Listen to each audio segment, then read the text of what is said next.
Shalom, épouse du Seigneur Jésus-Christ, depuis dans le monde, vous que nous suivez partout d'ailleurs, et depuis votre position.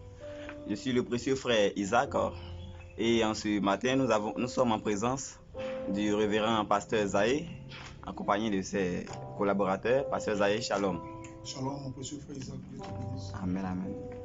Voilà, pasteur, nous voyons que vous êtes accompagné de vos collaborateurs. Voilà, nous voulons connaître un peu ces collaborateurs-là. Ok, que Dieu vous bénisse. Je crois qu'on va laisser les collaborateurs eux-mêmes se présenter, tout en commençant par la gauche et après ma droite. Shalom, shalom. Oui, shalom, Je suis le frère Abraham, Oui, directeur de chant oui, dans l'église H-Tabernacle à Bongolo. oui. Merci de précieux. Shalom, shalom. Oui, shalom. Je suis le frère Nani Joachim. Oui. Je suis l'enseignant de l'église H. Merci beaucoup. Sans plus tarder, nous allons entrer dans le vif de notre sujet.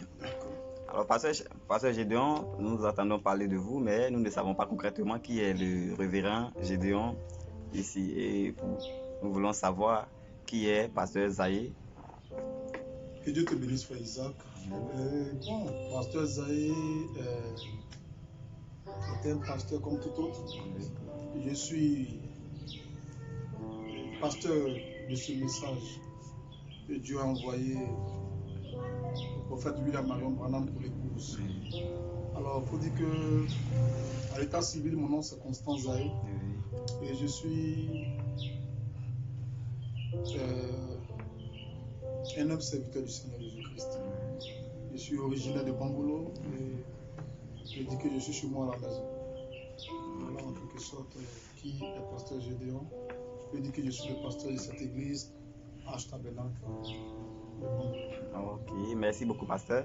Alors, pasteur, nous, tous ceux qui vous suivent partout et nous aussi qui vous suivons partout, nous voulons savoir concrètement comment est-ce que vous avez reçu votre appel en tant que pasteur. Bon, il faut dire que l'appel, bon, d'abord, parlons de ma conversion. J'ai cru ce message, je l'ai reçu pendant la crise. Pendant la crise qui a eu lieu ici en Côte d'Ivoire. Et je me suis retrouvé par le biais de mon grand frère à Sikensi. Et quand j'étais à Sikensi, j'étais, comme on le dit en français, terre à terre, un jeune battant, et brouilleur, toutes ces choses-là. Et j'avais un salon de coiffure.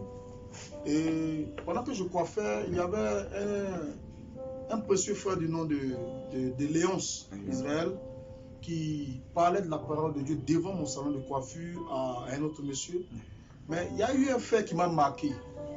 Pendant qu'il lui parlait de la parole, pendant que le frère Israël, Léonce, parlait à ce dernier-là, cette âme était en train de fumer de la cigarette.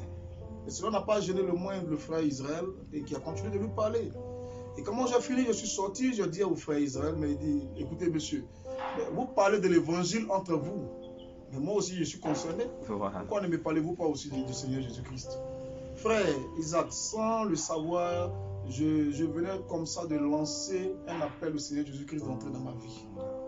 Vous voyez, et c'est comme ça que ce frère m'a invité. Dans le temps, l'église se trouvait dans une salle d'école, à Sikensi 3.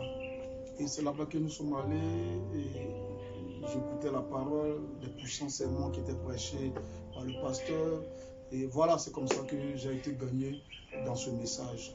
Concernant mon appel, il faut dire que je crois, lors d'une convention à Sikensi, je crois, c'est là que j'ai eu un remplissage à l'intérieur de moi.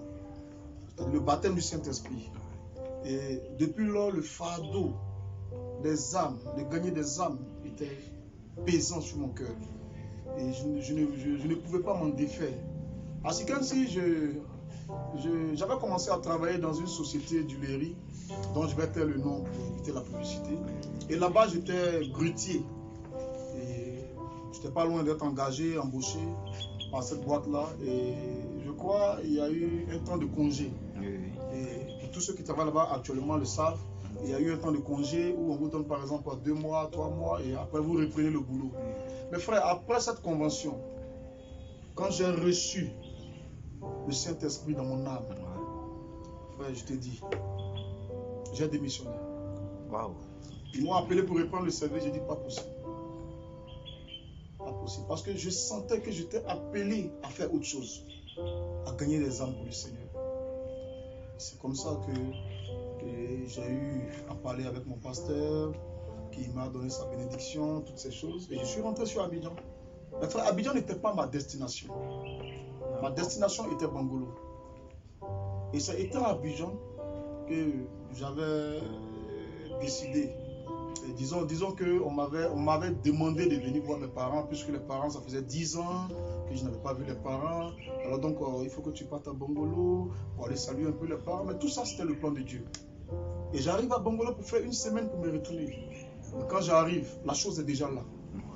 Gagne des âmes, gagne des âmes, gagne des âmes, gagne des âmes. Et je me mets comme ça à parler dans les rues. Et allez hop. C'est comme ça qu'il était, l'ancien à ma droite, était une des premières personnes à qui j'ai parlé de ce message, du Seigneur Jésus-Christ. Et aujourd'hui, l'église H-Tabernacle. Donc voilà un peu comment l'appel s'est fait. Okay, merci beaucoup, pasteur. Et suite à votre appel, quel ministère exercez-vous concrètement dans le corps du Seigneur? Monsieur frère Isaac, je peux dire que bon, Dieu m'a donné un ministère. D'abord, il faut dire qu'à la base, je suis évangéliste. Oui, évangéliste, évangéliste pasteur, mais je crois que Dieu, le ministère qu'il m'a donné ici à Bangolo et pour exercer partout en Côte d'Ivoire, c'est un ministère de délivrance. Tout court. Je n'en dirai pas plus, c'est un ministère de délivrance. De par ce ministère qu'il m'a donné, il y a eu beaucoup de cas de délivrance, beaucoup de cas de guérison, toutes ces choses. Parce que Dieu m'a donné le don de guérison. Je prie beaucoup pour les malades. Beaucoup pour les malades. Donc voilà le ministère que Dieu m'a donné. Merci beaucoup, pasteur. Sans toutefois parler de bilan, pouvons-nous avoir quelques signes de témoignages ou de délivrance opérés de par votre ministère? D'accord. Parlant de signes et prodiges, bon, il y en a plein. Mais bon, je vais énumérer quelques-uns. Par exemple, en premier, le cas de ce jeune drogué qui était sous l'emprise de la drogue et qui était un chef de gang. Vous connaissez ce qu'on appelle un chef de gang? Exactement. Dans la ville de Djokwe. Et il faisait le deal de la drogue, toutes ces choses, de la cocaïne. Et quand il est entré en contact avec mon ministère, ce ministère que Dieu m'a donné, et ce n'est pas moi qui l'ai délivré, mais c'est le Seigneur Jésus-Christ de par mon ministère. Parce que je suis un agent de Dieu. Amen. Je suis un ambassadeur de Christ et il utilise mon ministère pour aider ses enfants. Et quand il est entré en contact avec ce ministère ici à Bangolo, sa vie a été changée. Aujourd'hui, ce frère qui portait des guines blessées, des guines déchirées, les boucles d'oreilles, toutes ces choses. Aujourd'hui, ce frère, vous le connaissez tous. Aujourd'hui, je vais taire le nom. Vous connaissez ce frère. Aujourd'hui, qui porte des costumes, des cravates, qui est rempli du Saint-Esprit, qui mène une vie honorable. Voilà un peu ce que Dieu fait par mon ministère. Et je vais parler aussi de cette soeur qui était sous l'emprise de ces forces maléfiques dans un camp de sorciers. Amen, qui a rendu un témoignage, qui est là même sur la page H-Tabernacle. Ce témoignage qu'elle a rendu où elle disait qu'elle était abusée dans un camp. Vous voyez, où elle pensait qu'il n'y avait pas d'espoir pour elle. Elle ne pouvait même pas prononcer le nom Jésus. Et je lui ai dit, sœur, Dieu peut faire quelque chose pour toi. Si tu mets tes pieds dans cette église. Elle m'a dit, non, elle a fait beaucoup d'églises, il n'y a rien. Jésus ne peut rien pour elle. J'ai lancé un défi à cette sœur. Mais quand elle est venue, sa vie a été changée. Wow. Elle parle de Jésus, elle prononce le mot Jésus. Elle est devenue une croyante. Je vais parler aussi du cas de paralysie que vous avez vu ici. Cette fille qui était en terminale, je crois, au collège, dans un des collèges de Bangolo, et qui a été invitée lors d'un programme ici, qui on avait prié, qui était assise dans un fauteuil roulant, qui ne pouvait même pas aller à l'école dans un fauteuil roulant. Et nous avons prié pour elle ici. Et un jour, je me rappelle, j'étais à l'heure d'évangélisation et je suis tombé sur une dame. Et je lui disais, non, Dieu fait des merveilles, Dieu continue de guérir, Jésus est le même, tout ça. Et voilà ce qu'il a opéré comme miracle dans mon église. Tout, tu peux venir et expérimenter ce Jésus. Elle m'a dit, attendez, de quelle fille vous parlez? J'ai dit, non, elle fréquente dans telle école, telle école. La femme m'a crié. Waouh, c'est dans votre église? J'ai dit, oui. Elle dit, mais je la connais, c'est ma bonne petite. C'est ma bonne petite, frère. C'est ma bonne petite. Ce que vous donnez comme témoignage est réel. Elle a été guérie de la paralysie. Elle ne marche plus dans le fauteuil. Bon, il y en a plein d'autres. Je vais terminer par ce cas de VIH-Sida. J'étais avec le frère Antipas. Nous étions allés prier pour un cas de maladie.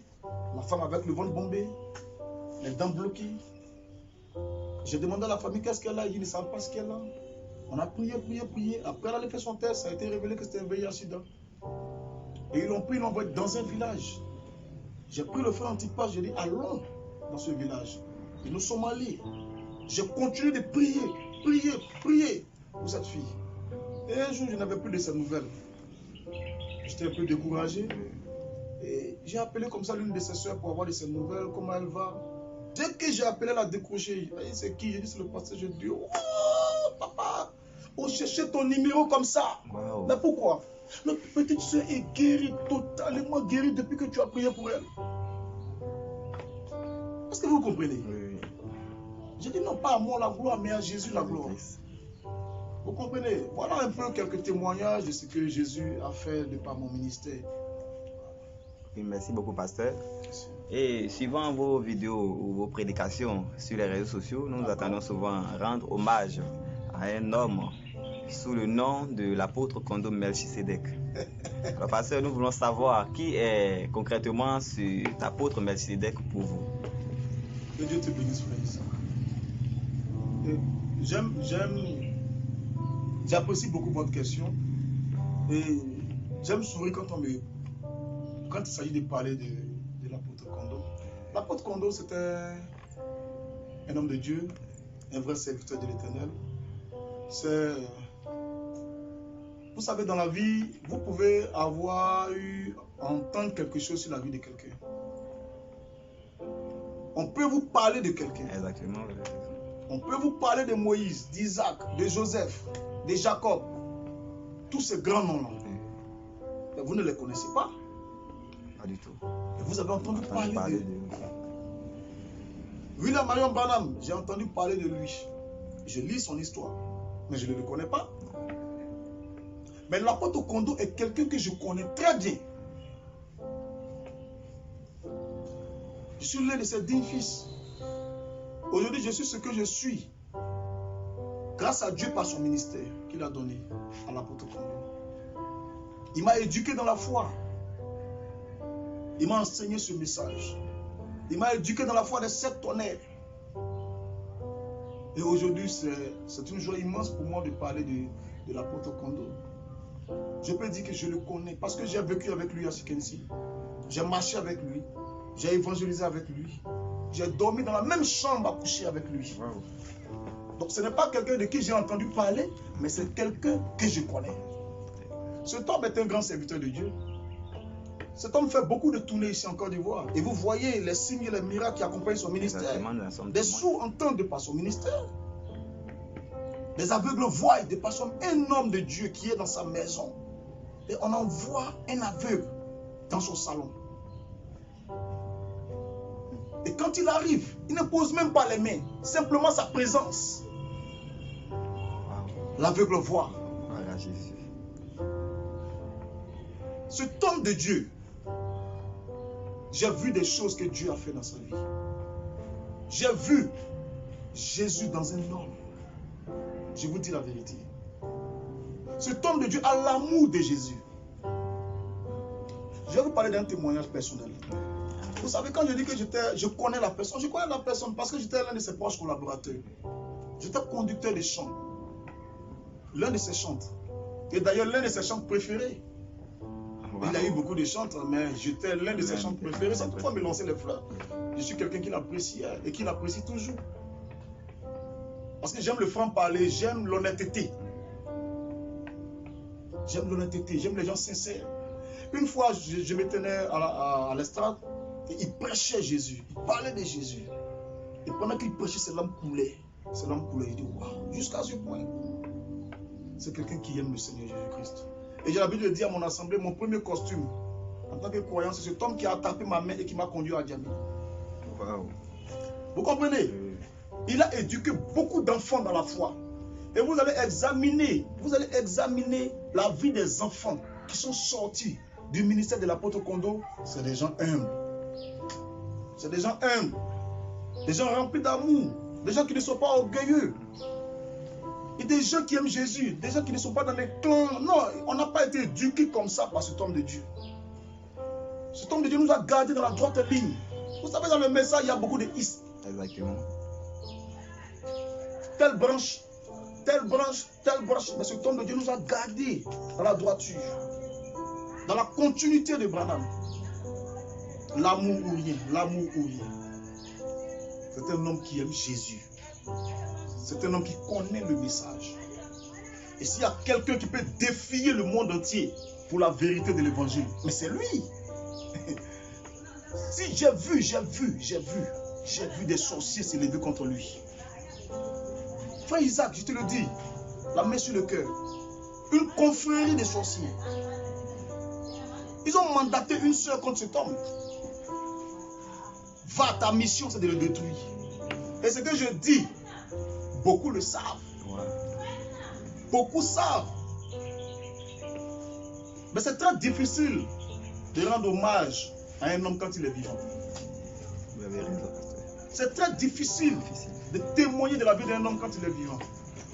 Les gens attendent peut-être qu'il ne soit plus sur la scène. Non, mais moi je rendrai témoignage de cet homme de Dieu, de son vivant.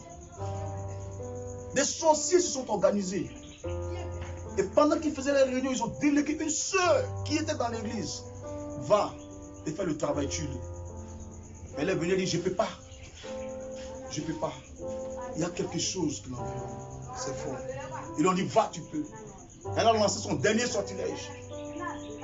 Et quand elle a lancé, elle n'a pas pu l'atteindre. Wow. Retour à l'envoyeur. Elle n'est plus de ce monde.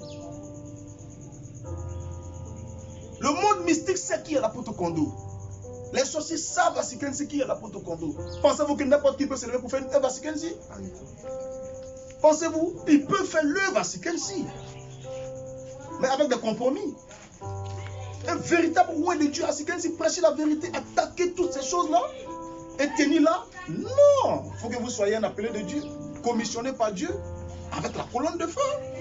J'entends des gens je vois des gens partout sur les réseaux sociaux, dès qu'il y a une petite colonne de feu qui apparaît quelque part, ils vont prendre ça. Ils sont devenus des chasseurs de colonnes de feu, mais écoutez, si chacun veut se promener avec l'image de la colonne de feu sur sa tête ou dans son assemblée, ben on ne va pas en finir. Cet homme de Dieu dont je te parle, depuis la cellule de prière P418, la colonne de feu a été photographiée sur lui. Il a montré ça à tous ses anciens, c'est comme si. C'est un homme confirmé par Dieu, frère. Confirmé par Dieu. Et la colonne de feu est une confirmation. Vous comprenez? Donc, je connais cet homme et je sais ce que cet homme m'a apporté.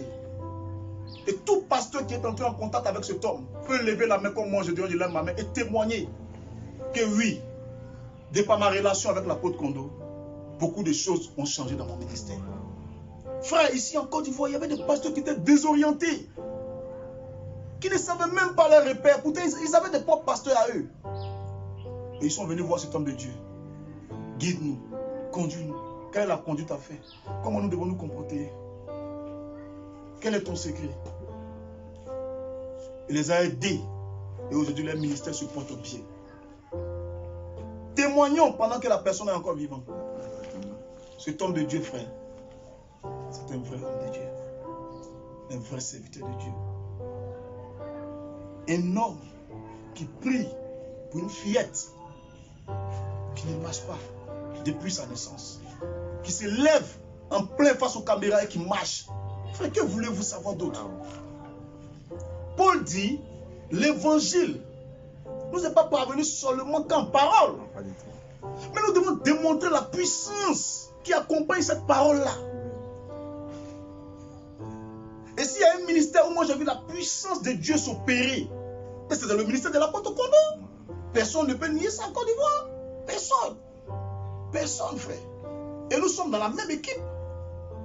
quand un a le don de guérison, nous devons reconnaître ça. Et moi, quand je n'ai pas le don de guérison, je fais appel à celui qui a le don de guérison. Il n'y a pas de jalousie à cela. Vous comprenez? Donc, voilà un peu ce que je veux dire. C'est un véritable serviteur de Dieu. Et je me sens heureux vraiment de témoigner de cet homme. Merci beaucoup, pasteur. Et nous savons que l'apôtre Kondo Melchisedec exerce son ministère dans la ville de Sikensi.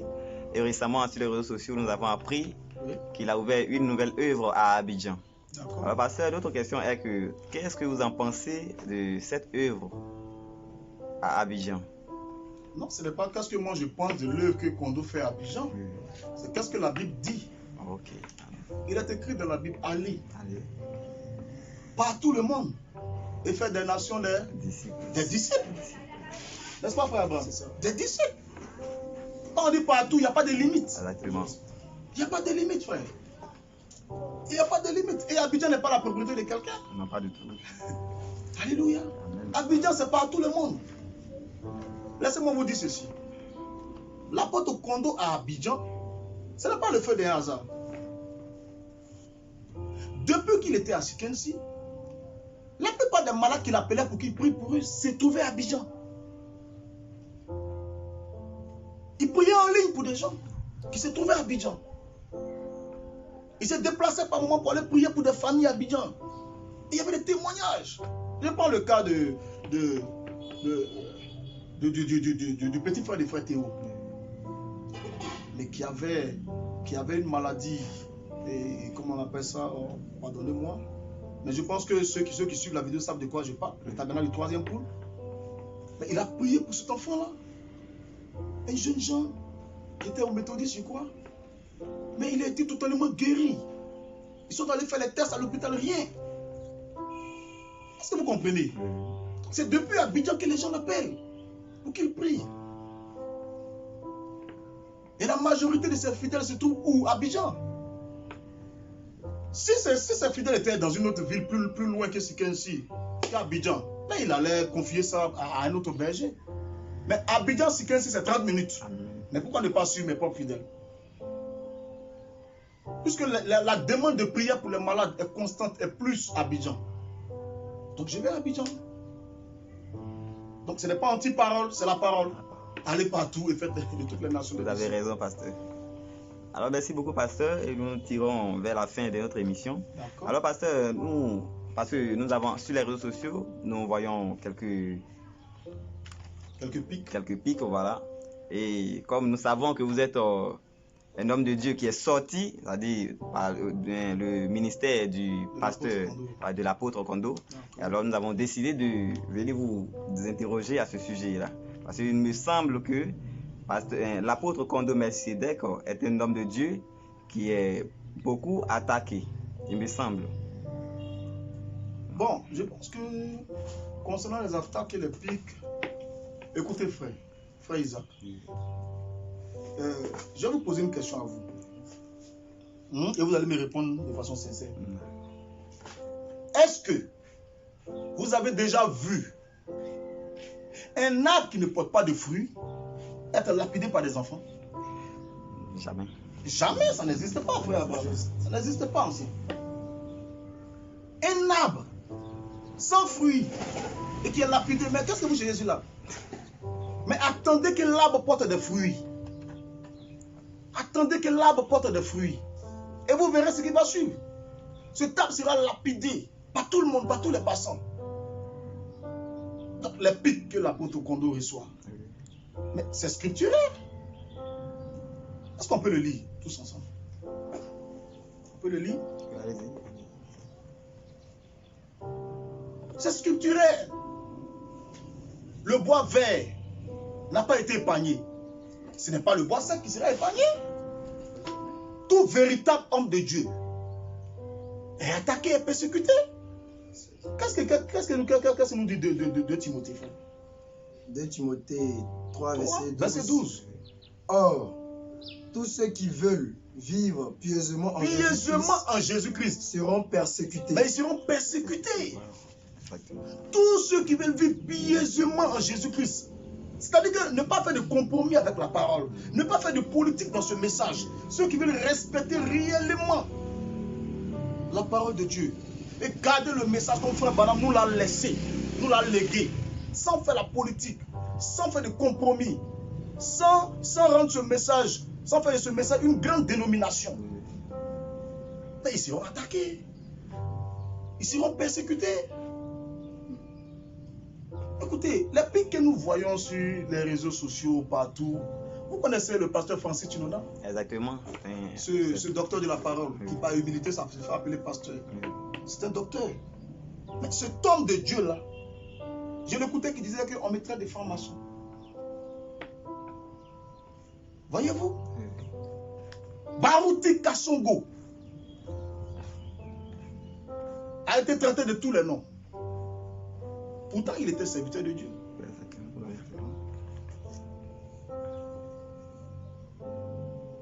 Joseph Coleman, l'apôtre de Dieu, il a été traité de tous les noms.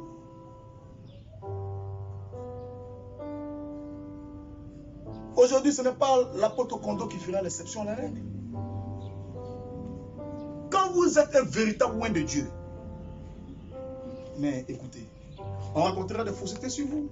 Maintenant, frère, j'aimerais dire quelque chose à ce sujet.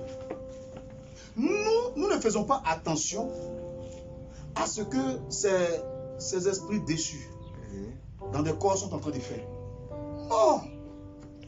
Oui, ce sont des esprits déçus dans des corps qui s'agitent. Nous sommes ensemble, anciens. Non, nous ne faisons pas attention à ça. Ce que je veux dire, quelqu'un peut avoir un don. Les dons sont sans se repentir. Mais ce n'est pas au don que nous nous regardons. C'est la vie après le don. N'est-ce pas, frère? C'est la vie après le don. Juste. Quand quelqu'un prêche puissamment, et après, quand vous faites la politique, quand vous divisez le corps de Christ, quand vous divisez des pasteurs, quand vous prêchez puissamment que vous êtes un grand menteur, mais c'est les œuvres que nous regardons. Alors nous pouvons lever la main pour dire que non, vous êtes animés du diable. Donc faisons très attention. Nous ne sommes pas une dénomination, nous ne poursuivons pas les dons. Non, pas du tout. Parce que, frère madame, dit que vous pouvez avoir le don sans l'esprit. Mais la lettre tue, c'est l'esprit qui vivifie. Vous avez le don sans l'esprit. Maintenant, comment savoir que quelqu'un a le don sans l'esprit? Mais regardez ses œuvres. Quand quelqu'un vient de Dieu, regardez ses œuvres, c'est tout. La Bible est claire. Regardez ses œuvres. Ce n'est pas ses œuvres. Ce n'est pas ses œuvres. Il faut l'amour. Il faut l'amour. Il faut l'unité. Il faut l'amour. Moi, un pasteur qui ment beaucoup, je crois qu'il n'a pas le Saint-Esprit, il n'est pas né de nouveau.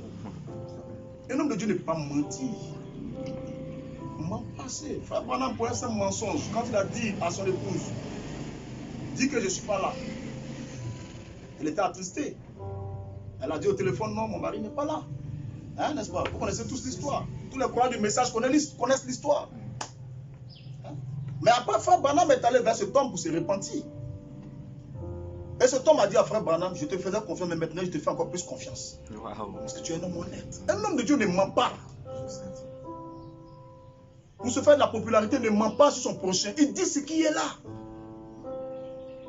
Il dit ce qui est là. Il dit ce qui est là. Dites la vérité. Dites la vérité. C'est déplorable que dans ce message, des hommes de Dieu mentent sur d'autres hommes de Dieu. Pourquoi? Pas peur de ne pas perdre les fidèles. Et ce n'est pas en mentant sur lui que ces fidèles seront gardés. Regarde frère, pendant que tu me parles des pics qui sont lancés sur les réseaux sociaux, laisse-moi te faire une confidence.